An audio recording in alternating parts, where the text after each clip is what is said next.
का तराजू हर भेद खोलता है। प्रेम, क्रोध, घृणा, भय हर भाव को बड़े सलीके से तौलता है। वक्त से बड़ा कोई साथी नहीं और वक्त से बड़ा कोई दुश्मन भी नहीं। वक्त साथ हो तो जिंदगियां संवर जाती है और नाराज हो तो कहानियां बदल जाती है। पेश है अनुभूति नाट्य संघ की कला के पिटारे से एक स्वरचित एवं स्वलिखित रंगमंच असूर ऊप।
जिंदगी हमेशा वैसी नहीं होती जैसा हम सोचते हैं।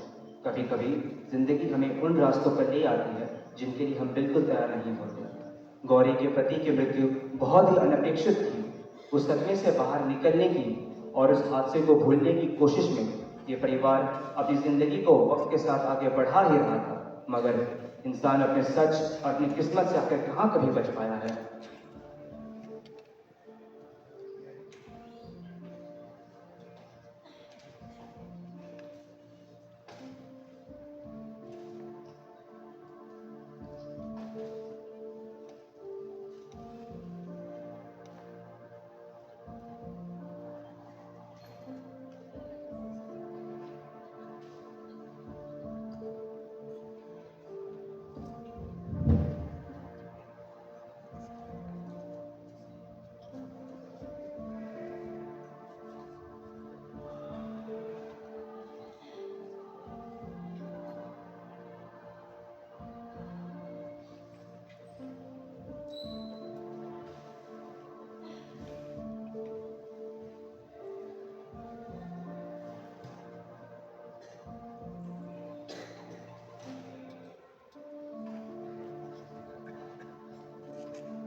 जहां उच्च श्रेणियों और निम्न वर्गों का फर्क सही गलत और सच झूठ के तर्क से अधिक निर्धारित होने लगे, तब अफवाहों को सभाओं में प्रस्तुत करना आवश्यक हो ही जाता है।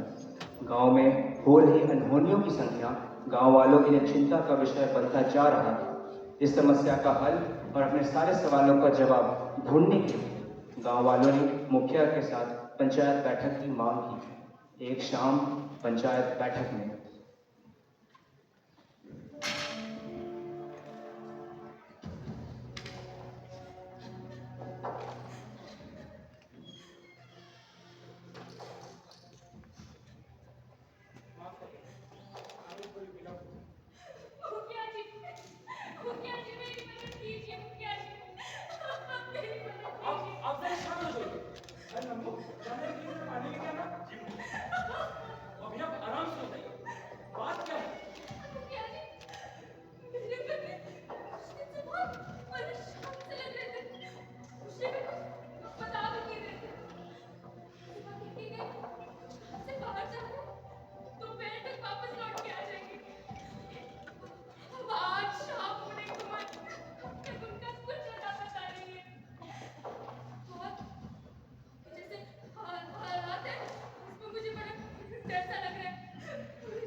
मुखिया जी, मेरी की गई गणित अनुसार आने वाले 2 दिन बाद एक अमावस की रात, और उसी रात हमें इस हवन को संपन्न कराना होगा।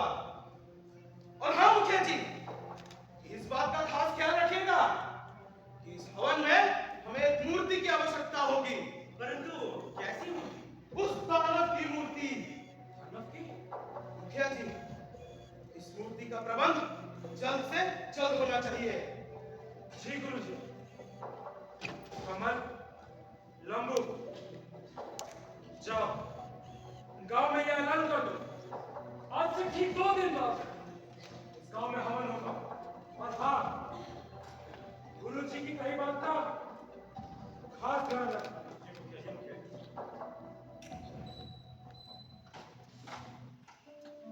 कहते हैं पृथ्वी गोल है, जो किया वो लौट कर आता ही है। और ये मेरे नहीं, ये तो नियति के बोल है। कर्मों का चक्र है, कितना भी रोको चलता ही जाता है। अगली सुबह कुम्हार की दुकान।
तुम्हारी बात सही है रघु, पर ये दानव के चक्कर में पड़ना ही क्यों हमें? हम एक काम करते हैं,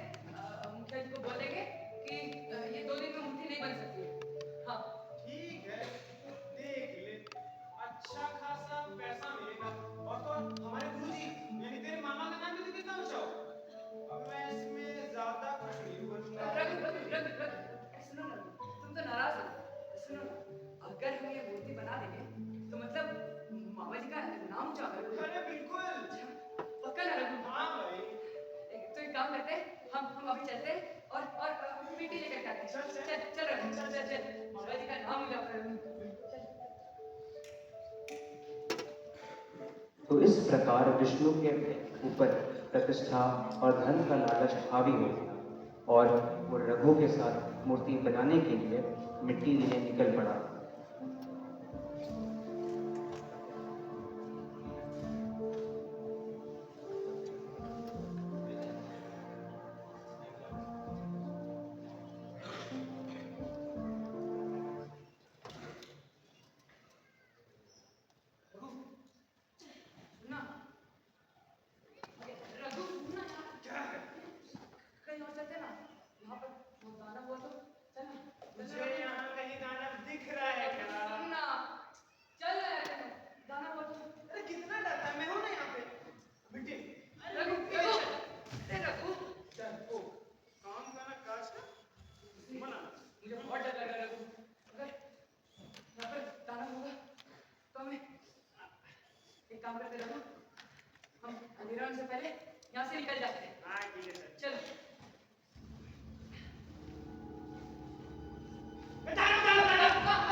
दानव के आतंक से मुक्त करने के लिए गुरु जी ने जिस मूर्ति की मांग की थी, उस मूर्ति को बनाने वाला मूर्तिकार उस दानव से सामना हो गया।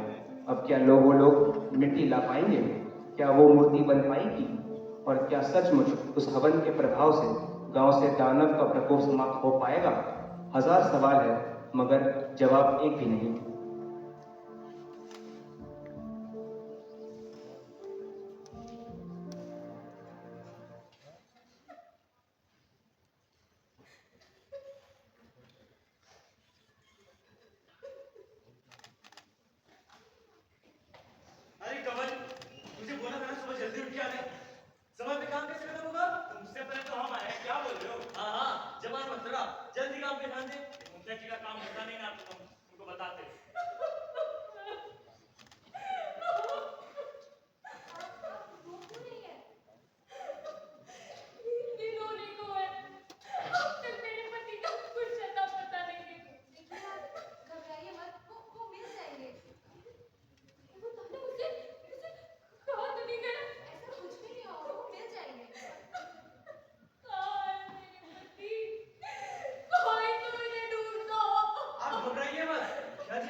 दोबारा नहीं होगा। तुम लोगों को काम में मन नहीं लगता है। दोबारा नहीं होगा। कहाँ ध्यान देता काम? अच्छा, जैसे गुरुजी कब तक आएंगे अगर बता। जी वो लीजिए। प्रणाम गुरुजी।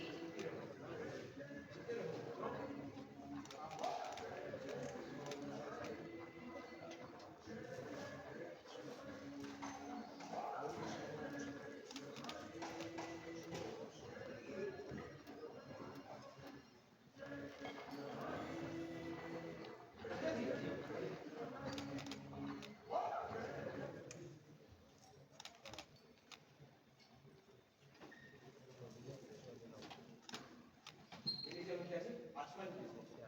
ओम कृष्ण कृष्ण कृष्ण कृष्ण कृष्ण ओम कृष्ण कृष्ण कृष्ण।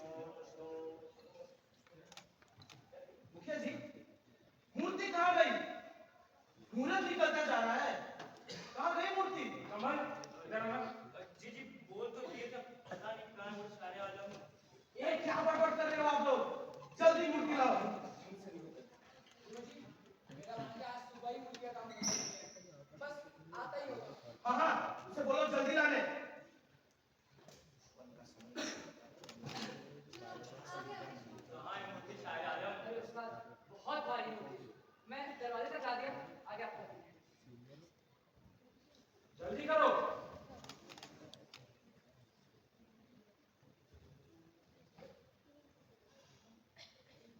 जल्दी मूर्ति यहाँ स्थापित करो।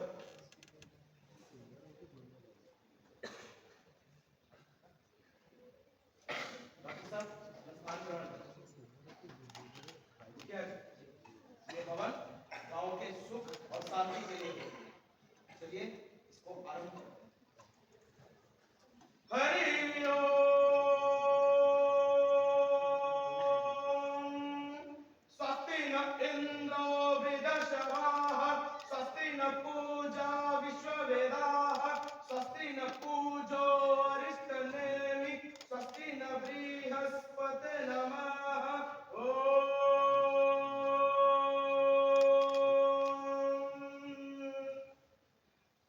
मुखिया जी, अब वो समय आ गया।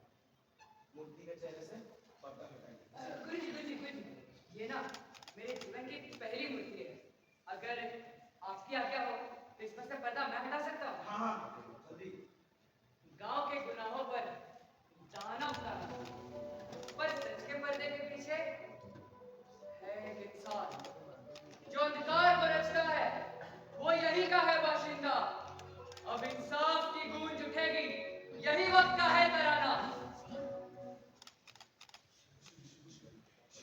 ये क्या विष्णु? तुम्हें तो दानव की मूर्ति बनानी थी, तुमने मेरी मूर्ति क्यों बनाई है? और ये क्या गुनाह, पर्दा, इल्जाम, ये क्या बोला जा रहा है? हे मूर्ख, ये क्या बना दिया तूने? अनर्थ, घोर अनर्थ! तेरी हिम्मत कैसे हुई मुखिया जी की मूर्ति बनाने की? हटाओ इस मूर्ति को मेरे नजरों के सामने से। आप इस मूर्ति को हटा सकते हैं गुरुजी, लेकिन अपने झूठ के पर्दे को टिका नहीं सकते। ये तूने क्या कहा विष्णु? ये मूर्ति मुखिया जी की नहीं, दानव की होनी चाहिए थी। तुम क्या कर रहे हो? मुखिया जी से माफ कर दीजिए मुखिया जी, इससे बहुत बड़ी गलती हो गई। माफ कर दे इसे, कोई माफी नहीं मिलेगी तुम्हारे भांजे को। गलती नहीं, गुनाह किया है इसने। कोई गुनाह नहीं किया मैंने, कोई गुनाह नहीं किया है। मैंने तो सिर्फ सच सबके सामने लाने की कोशिश की है। मामी, मामा, आप लोग डरिए मत, ये लोग मेरा कुछ नहीं कर सकते। गाँव वालों, इस गाँव में दानव जैसा कुछ भी नहीं है, और अगर कोई दानव है तो वो सिर्फ और सिर्फ ये मुखिया है। इस गाँव में सारे गलत काम भी इसी ने किए हैं। चुप हो जा विष्णु, और अभी कभी मुखिया से मांगो। बंद करो तुम सब ये बकवास। तुम और तुम्हारे बेटे के चलते आज इतनी बड़ी पूजा में विघ्न आए हैं। तुम अभी के अभी इस गांव को छोड़ के निकल जाओ। अरे किधर जाती? क्यों जाएगा वो गांव से बाहर? अरे अगर उसने आरोप लगाए तो तहरीक भी होनी चाहिए। फिर दूध का दूध और पानी का पानी हो ही जाएगा। और अगर आप निर्दोष हैं तो डर क्यों रहे हैं? अरे मैं क्यों होगी ना भाई? मुखिया जी ने गांव के लिए कितना कुछ किया है। और वैसे भी ये धर्मेंद्र, ये तो हमेशा से ही मुखिया जी के खिलाफ बोलता है। हाँ, ये कुम्हार जो सिर्फ चंद पैसों के लिए काम कर रहा है। अरे इसकी बात सुनकर आप अपने मुखिया जी पे शक करें। अरे यही है आप सबके रिश्ते अपने मुखिया जी पे। हाँ। और विष्णु, तुम्हें अगर पैसों की जरूरत थी, तुम मुझसे आके मांग लेते, मैं दे देता। ऐसे ऐसे झूठे आरोप लगाने की क्या जरूरत थी? इतना भी लालच करना सही नहीं है विष्णु। ये कहानी मैंने लालच की नहीं, आपके गुनाहों की वजह से। बस करो अब। इस समस्या का असली जड़ ये विष्णु और इसका लालच है। लंबो, कमर, इसे अभी के अभी इसके दिए की सजा दो। मुखिया जी, आपकी तरफ से सही नहीं चलेगी मुखिया जी। अगर वो कुछ कहना चाहते तो उसे बोलने दीजिए ना। अरे इंसानियत के नाते ही तो उसे बोलने दीजिए। क्या पता बेचारा भीग ना हो। ये कहानी आज की नहीं है, 25 साल पहले की है।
इस सवाल ने मेरी माँ को जिंदा लगा डाला।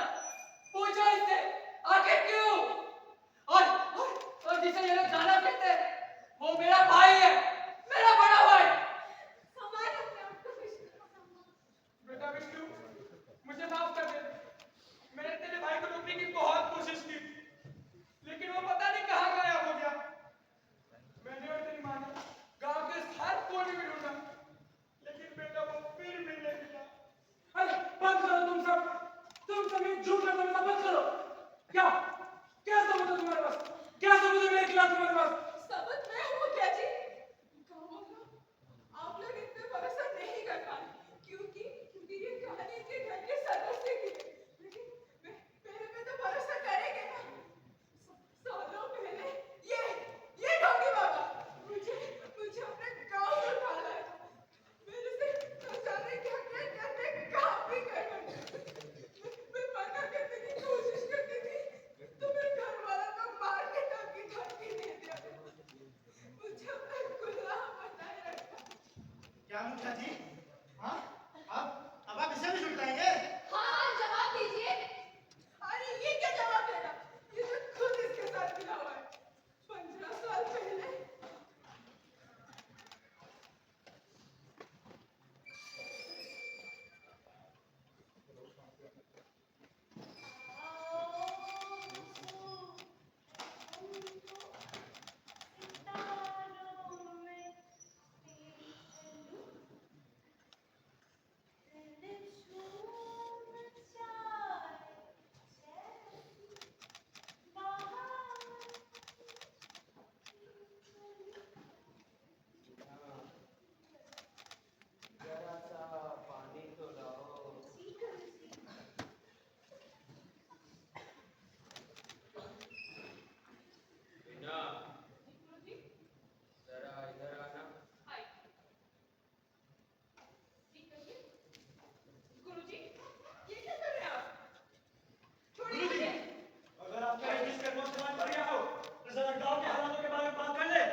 हमने कितना मुनाफा कमाया है। अच्छा, क्या कहते हैं तुम्हारे मुनाफे की सूची गुरुजी? इस बार आप भी जेल के अंदर मारेंगे या बाहर? अरे आप कैसी बातें कर रहे हैं? भला हम क्यों भीख मांगे? क्योंकि गांव के लोगों में गुस्सा बढ़ता जा रहा है। अरे लोगों के बीच डर और आक्रोश का माहौल पैदा हो गया है। गांव वालों के बीच डर और आक्रोश दोनों पैदा हो गया और हमें कुछ करना पड़ेगा। समझ गया मुखिया जी, समझ गया। तो अब देखिए मैं कैसा चाल चलाता हूँ। मैं पूरे गांव में दानव की कहानी फैला दूंगा। हर एक आदमी तक ये बात पहुंचेगा। गांव में जो लोग गायब है उन्हें किसी इंसान ने नहीं बल्कि दानव ने गायब किया है। वो भी एक पुराने श्राप के चलते हुए जो हमें हमारी पूर्वजों ने किया था। एक सोच पर मीनार बनाकर हम उसी की सूली चढ़ते हैं। जाने कब किसका पढ़ा पढ़ाया अरसों तक पढ़ते हैं।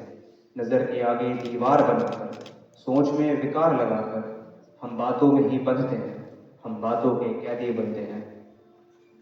और इसी के बाद इन दोनों ने मिलकर अपने गुनाह पर सिर्फ पर्दा डालने के लिए पूरे गांव में दानव की झूठी कहानी फैला दी।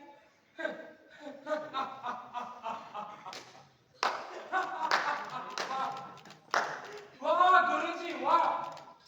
मैंने आपको अपने पिता का दर्जा दिया और आपने अपने ही चेलियों से मेरे खिलाफ भड़का दिया। अरे मुखिया जी, आप ये सबके सामने क्या कह रहे हैं? हाँ सच कह रहा हूँ।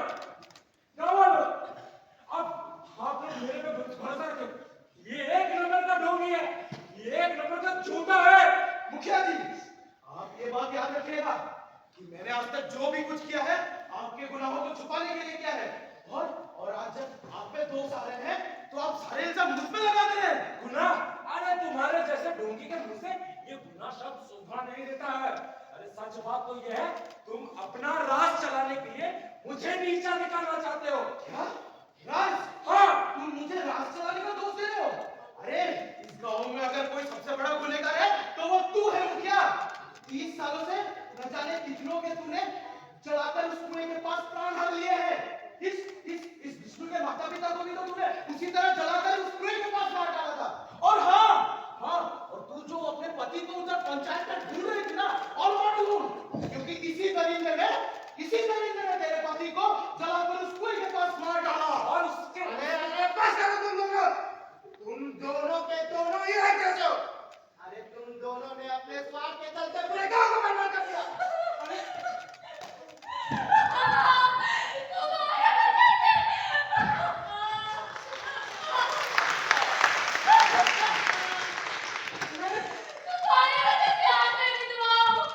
धर्मेंद्र, अभी थाने चलते हैं और इन दोनों के खिलाफ पुलिस में रपट लिखवाएंगे। चलो।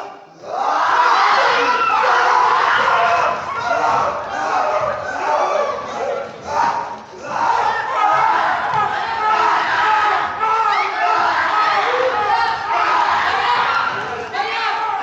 भैया! भैया! भैया!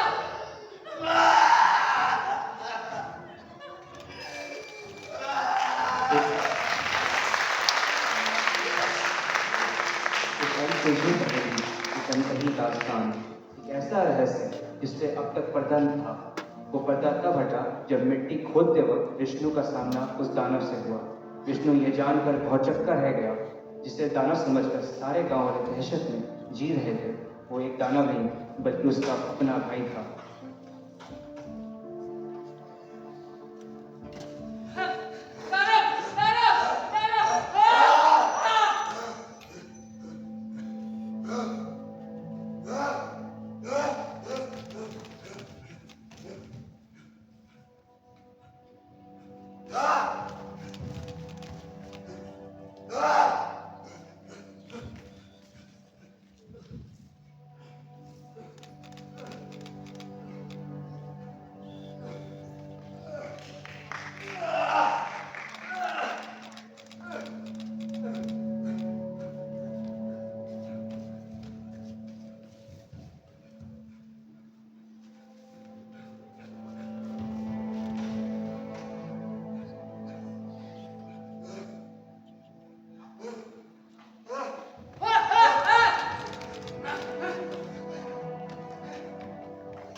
उस शाम जब विष्णु का सामना दानव से हुआ तब उसे अंदाजा भी नहीं था कि उसके अपने जीवन के अस्तित्व का वो हिस्सा पता चलेगा जिसे वो जिंदगी भर अनजान था।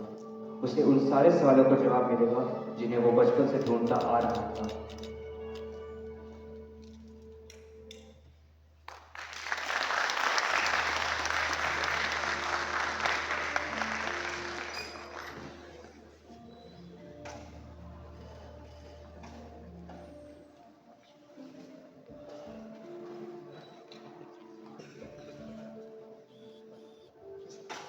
योगी बाबा ने और मुखिया ने मुझे दानव घोषित कर दिया।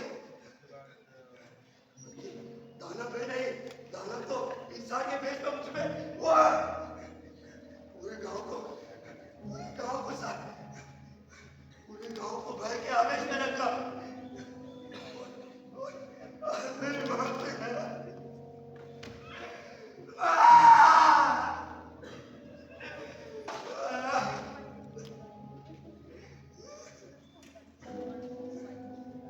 ये थी हमारी अनुभूति नाट्य संघ के कला के पिटारे से हमारी पेशकश असुर फूल।